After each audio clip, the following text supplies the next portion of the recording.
Now, as much as I like preparing good food, I somehow dread washing the dishes. Kind of a hassle. What you gotta do, what you gotta do.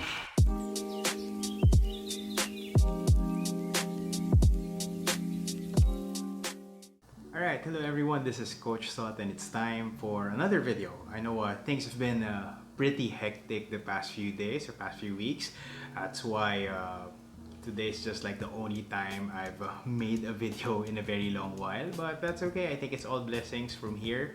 Remember, we're just trying to do everything and everything that it takes to get to a better place. I do understand that, of course, while you try to take on a lot of things, things get a little bit too hectic, and sometimes one of the things that we get to forget is to take care of ourselves, and that sometimes includes being able to eat healthy. That's the reason why I believe a lot of people started resorting to fast food. It's because it's fast for one, and it's something that you could like get right away, especially when you're feeling hungry. Now, when it comes to being able to supply yourself with the right nutrients or with a lot of nutrients during the day, we do understand that it starts to become a challenge when you stick to fast food. Now, I got a good tip from Doc Rames from one of our podcasts with 360 Fit Teams.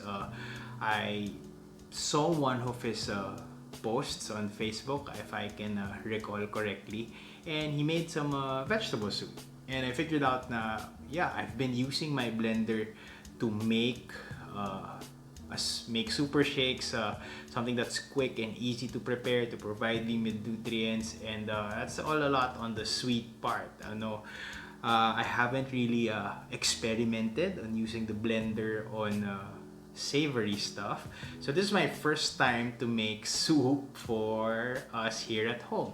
And of course, the idea here is create something quick and easy and something that provides you with a lot of nutrients. So I present you vegetable soup. Let's go. To start off the soup, we have some onion and garlic that I cook until the onion gets translucent. Next up, I add some carrots. I add some squash, and since we have a lot of these at home, we're gonna add more squash for this soup.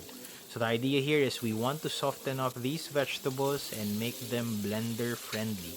We're gonna add more vegetables in this soup. We're gonna add some broccoli. We're going to add a little bit of basil for flavor, and of course we want to maximize this vegetable soup, so more vegetables wouldn't be a problem for me. So give it a little stir, add a little bit of water, and simmer, and yup, that's gonna be pretty quick. And we're gonna transfer everything into a blender, and we're gonna blend the soup until it gets that soupy consistency with the texture to your liking. I like mine a little bit rough. I'd want that texture in my soup when I eat it.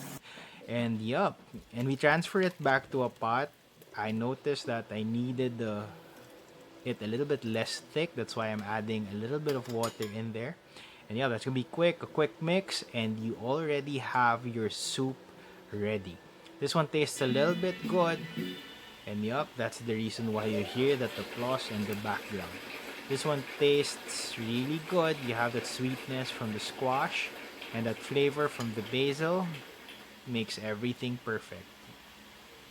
Yup, just finished eating, and of course, yun nga, I'm doing something that not a lot of people like doing. If you serve here, washing the dishes. Alright, so it's one of the things that not a lot of, I mean, it's not really the highlight of cooking. There are a lot of videos on people cooking, but there aren't any videos, if there are any, of people washing dishes. Alright, and I do understand that it's not something that everyone enjoys. But I think the last video that I remember of someone washing the dishes was Coach Chappy, nung nagkaroon siya ng washing the dishes Q&A. Okay, anyway, yeah, that's the thing when it comes to, I mean, it's one of those important parts that you need to do to make sure that, well, syempre, if you're at home as much as possible, di ba, ayaw mong patagalin yung pinaghugasan kasi iipisin. And of course, you don't want any pests inside the house. Sometimes you always have to remember that in life, I mean, it's just like preparing food. Na the hard work isn't just from acquiring the ingredients.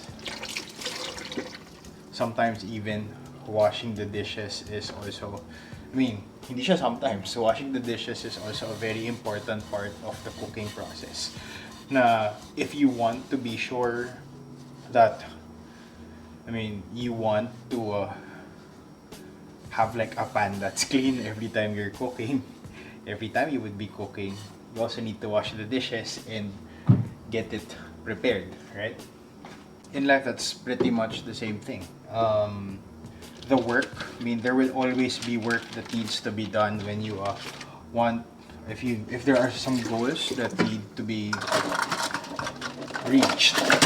Filipinos live with rice, and having rice is like a very important component of the Filipino meal. But of course, if you enjoy your warm, steaming, hot rice, di ba? Very important rin na, I mean, syempre, pagdating sa luto, yeah, that's a good thing, di ba? Getting the best rice ever.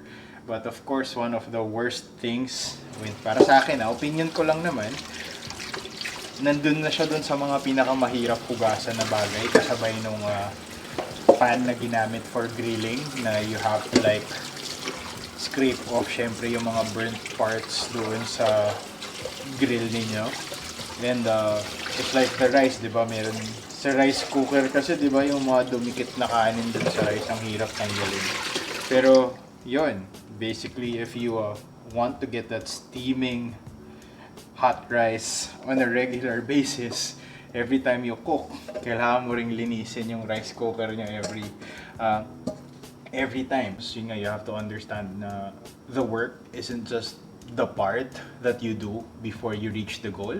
Sometimes if you want to sustain the goal, you have to remember that the work doesn't stop when you reach the goal. If you want to maintain, you have to keep on pushing through with what needs to be done, keep on doing the work that needs to be done in order for you to be able to sustain. Parang rice cooker, di ba? If you want fresh rice every day, you have to also learn how to wash the dishes on a regular basis. Diba? The grind never stops. I mean, if you want a good life, you have to keep on pushing. Even, I mean, let's say the most successful people, in order to keep on staying at the top of their game, they have to keep on doing the work that needs to be done. I mean, if it's maintaining your fitness level, diba? If you're an athlete, diba, I mean, it doesn't stop once you win a game. Diba?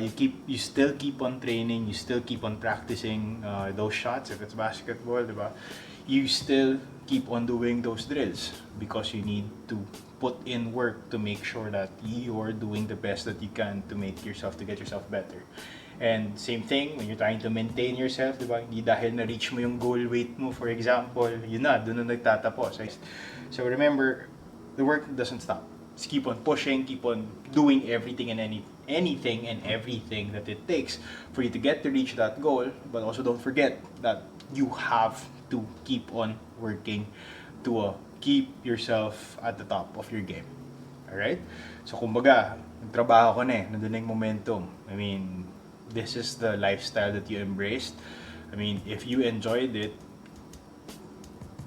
you have to be able to maintain and sustain everything just to make sure that you get to reach your goal. I mean, is it that important for you? I mean, if it's important, just like white rice, if it is important to having rice to complete the meal, do all the work that it takes, right? Okay, so I'm gonna go finish all these dishes. See you again in the next one. Enjoy your day, everyone.